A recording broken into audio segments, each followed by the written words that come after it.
I've been trying to justify the purchase of the roof rack that I did for the Tacoma for a while now, and I finally got it. It hauls RX7 hoods, no problem. We finally have a hood for the RX7. Finally! I'm stoked. We're gonna get that thing on today. We have to install hood latches because we have a set of arrow catches. After the hood goes on the FD, there's only one other part that I'm waiting on, and that is the windshield wiper motor, which last I checked, left Japan, went to Indianapolis, it's sitting in Indianapolis. It should be back. Talked to the tuner. He's available to start tuning the car tomorrow. So, good news for us. Good news for us. So welcome to today's adventure, my little explorers. We need to get the hood off the roof rack, get it out. I haven't even looked at this thing yet.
Oh my God, do we finally have a hood? It's been months since this car's had a hood on it. So we need to push the RX7 back enough to where I can like comfortably work on the front end, because I can't take the Subaru off the lift right now. So we're gonna get this thing pushed back. I'm gonna ask Brad next door to help me get the hood installed on here. It's just gonna be those 4 studs.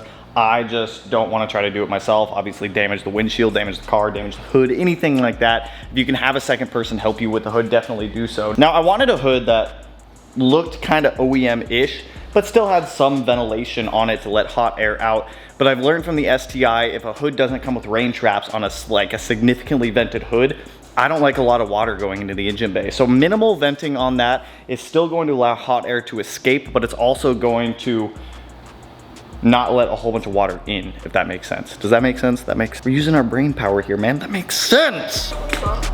This thing already needs to be washed, dude. Filthy.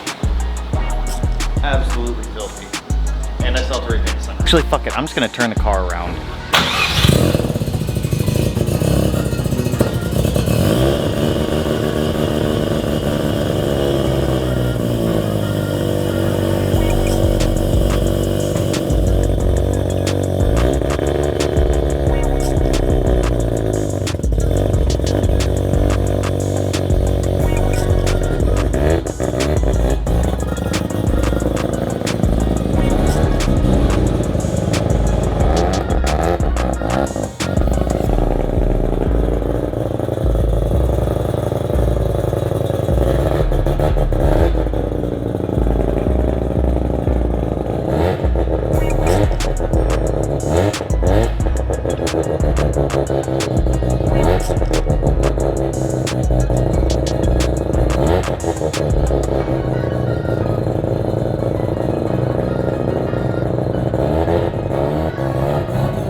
Yeah, it's a little smoky in here. I don't really know how well it's picking up on camera, but there's just like blue, oily 2-stroke gas smell everywhere in here. Let me turn on the fan and vent it out. My God.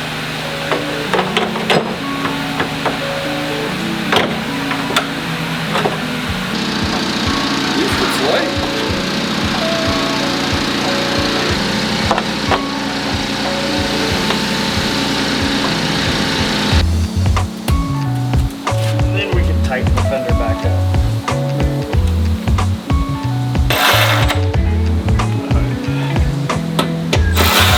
issue is 100% this intercooler pipe.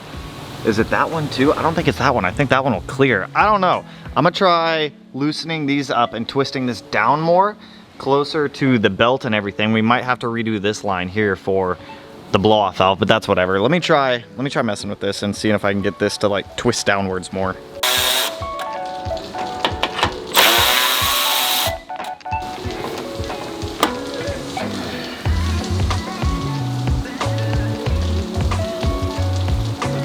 What are we hitting?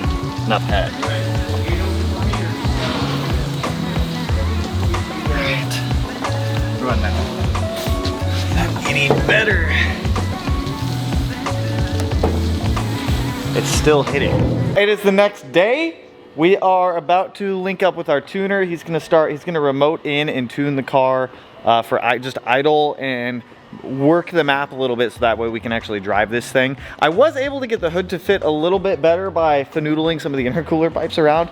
It's definitely a very tight fit, but we can make it work. So tomorrow we're gonna get the hood latches in, adjust the hood to where it sits nice and perfect on here, and then that'll wrap up the hood. The wiper motor also got delivered today, so we're gonna get like a real base tune on here, not one that I cobbled together. Our hood sorted, wiper motor in, then at that point it is align the car, bleed the brakes one more time, bleed the clutch one more time, and we can finally start driving this thing. Which I'm excited for, because it's almost fall. In like a couple days it'll be fall, and I want to be able to drive the RX-7 on a nice, crisp fall day. And then Levi's gonna go to Africa. Italy. He's going to fucking Egypt. So they're sending me to Italy. Zimbabwe. So if anybody's in Vicenza, say hi. Come on. There are people in Italy who watch. Prove it. Go find him. Some there before going over it. Levi, can you turn that fan to max? Oh, are you ready for it already? Yeah. Yeah. Oh, we got engine protection. I feel fancy. I'm so bad with doing it on my own cars. We had an issue with how the TPS was reading, and once again, the Rywire engine harness strikes. It was pinned incorrectly to read throttle position. I got that fixed, but it's like I've mentioned this before with these Rywire harnesses. I do not suggest them. I have had to fix so much stuff on this Rywire harness. I would have been better off just buying one, or just not buying one, just buying all the supplies to make my own. TPS is wired wrong. I just got that fixed. Let me actually show you guys how it's wired now versus how it was wired before. So on the TPS right there, the order that it's going to go is the red wire is our AVI from the ECU. That reads throttle position. The yellow wire is our 5-volt, and the green wire on the bottom is our ground. This was wired as like green, red, yellow with nothing in the top. So I tried a 20B wire setup. I tried an REW Series 6. I tried a Series 5. And then I just de-pinned it completely and started putting wires in random pins, and I finally got it to work properly. So that is going to be your pin out from top to bottom. AVI, 5-volt, and then on the very bottom, ground. Leave the third pin empty unless you're using the narrow range for your TPS. Give me R3. I don't have an R3. They Fucking you liar. They sent You're it to literally the wrong lying. place. I don't have it yet. You do have an R3. I bought an Have you R3. purchased an R3? Yeah, that's true.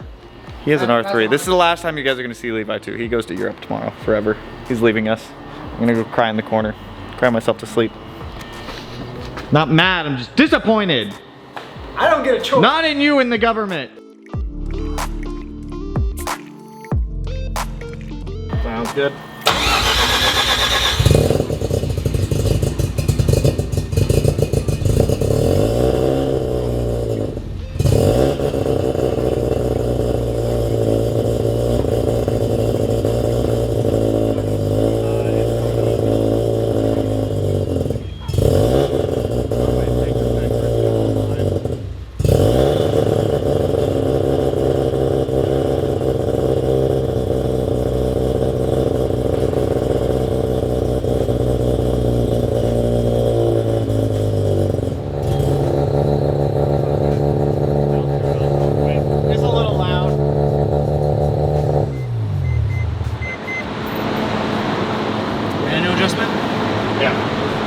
I got the timing light on that. I can go ahead and put up to power and around. Now, here's the thing that confuses me, bro.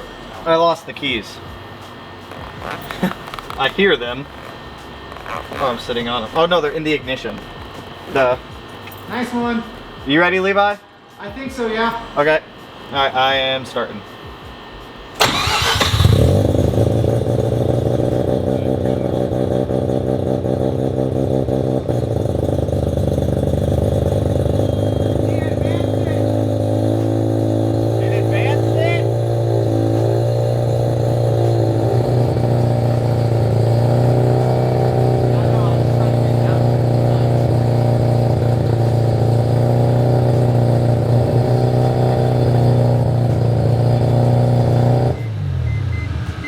So is he pulling out timing? You think the spark plug wiring is wrong?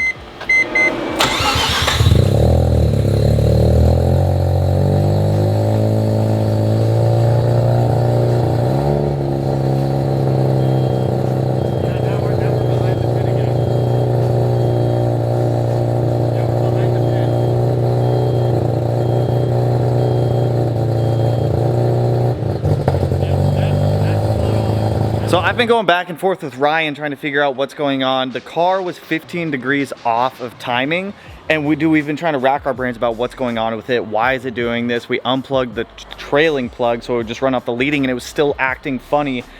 And come to find out, the problem was once again in the right wire harness. I cannot express enough. If you're gonna buy any custom harness, order it from literally anywhere else. Wiring specialties, build your own, something. I thought I was going to save time and money by buying this ride wire harness, and it has been an absolute pain in the ass. I got that fixed. I just ran continuity checks on everything. We should be good to go now, so I'm gonna call Ryan back, get the car started, and hopefully everything is running okay and we can get the base timing set. So let me get the timing light set up, let me call him, and let's get this thing hopefully running right. It is the next day. I've been kind of busy this morning. With myself and my neighbor Bobby, he helped me fix the windshield wiper motor. Now, come to find out, right-hand drive windshield wiper motors will not fit left-hand drive, regardless of what the internet says. It's not going to. The motor spins the opposite way, and the physical housing of the right-hand drive motor is bigger. But what we could do was take apart the right-hand drive motor, rob it for parts, and fix our left-hand drive motor. So we have working windshield wipers again. That's one thing that was on my list. It wasn't very exciting. We just took apart some windshield wiper motors, combined them into one working one. Now, we have a couple more things. I don't know if we're gonna get back to tuning in this video. That may jump to the next video because I have to take out this ride wire ignition harness and essentially repin it all to be proper, because right now it's not proper. The problem that we're running into is it's about 15 degrees off of timing, which is ironically the difference between the trailing and the leading spark plug. So I need to pull that harness, repin it so it's pinned properly, because it's just like this ride wire harness has been a pain in my butt. I don't like to talk negative about companies, but my lord, that is not a product that you want to sell people and have wrong. So that might be in the next video. Regardless, we need to get our hood pins installed on our VIS hood. So I've already kind of identified the locations. It's gonna be right where the little hood stops used to be on the front of the core support. Let's get these in, let's get them cut. Let's get a hood so that way it's actually on and installed and good and proper.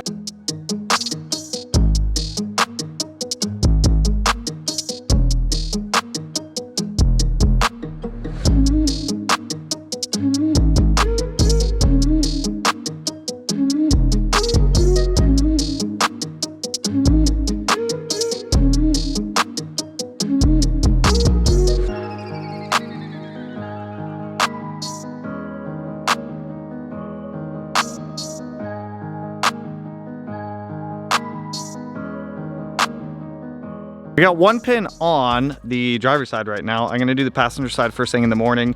I don't have anything planned tomorrow aside from just RX7, but I like this hood. I feel like it's subtle, but yet it's still like efficient and effective. It still has the singular vent, or if you look through this vent, the intercooler's right there, so it'll let hot air in, or it'll let cold air in, and then out of the hood. It doesn't have a whole bunch of vents to let water in the engine bay either.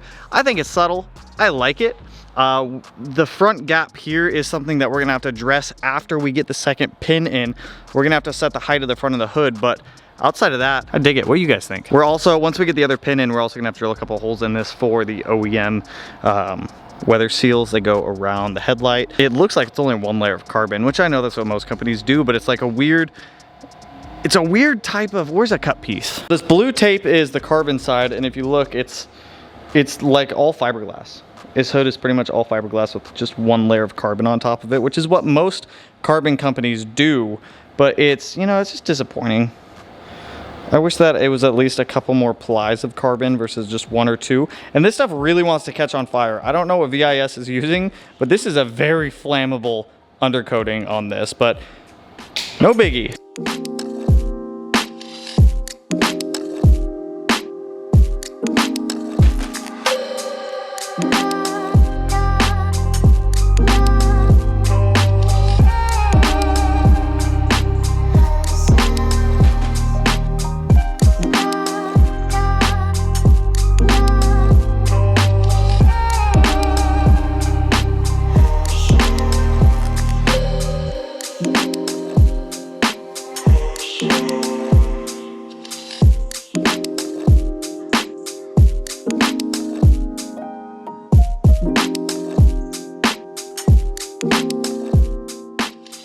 We finally have a complete car. It's a little bit blown out in this photo right now, so I do apologize. But dude, we have all the body. Hang on, let me grab my ND filter. We finally have a complete car now, you guys. And it looks so good. Dude, it's like, I cannot get good lighting. Without the ND filter, it's blown out. With the ND filter, it looks a little bit dark. It's whatever. The hood is installed. And we got both the hood pins. I am a huge fan of the arrow catches, especially with the locks. I think they look good, they're functional. And dude, it's so clean, the camera can't even focus on it. I am about it. Took the ND filter back off, but dude, it looks so good. Like it looks, I am happy with the overall look of this car now. I feel like that looks phenomenal. There are a couple gripes that I do have with this hood.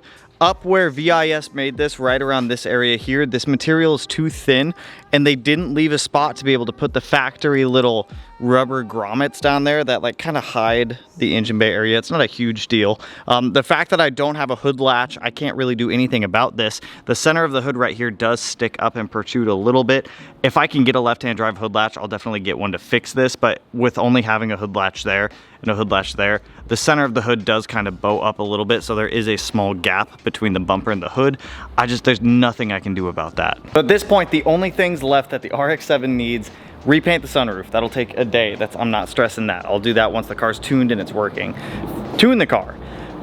As you guys saw, we started tuning in this video and we cannot finish until I get that harness out.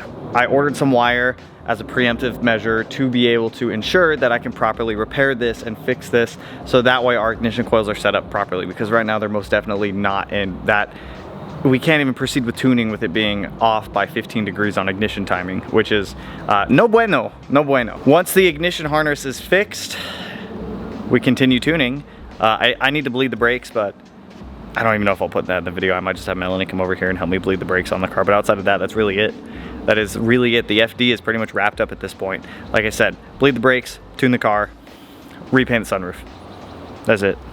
That's wild. I feel like I just started working on that car not too long ago, and now I'm looking at pretty much a complete RX7. That's weird. It gives me motivation though. It gets me motivated to work on the Subaru in here and get that crusty old shell of a car looking the same way. So with that, that's all I got for you guys on this one. If you like the video, if you're hyped to see the RX7 is pretty much wrapped up at this point, go ahead and hit that like button, turn it black, blue, green, yellow, purple, silver, sight, and whatever color it turns for you. And if you're not already subscribed to the channel and you want to be able to put it in one of these corners, no idea which one quite yet, but with that, I will catch you guys in the next one. So peace out, homies.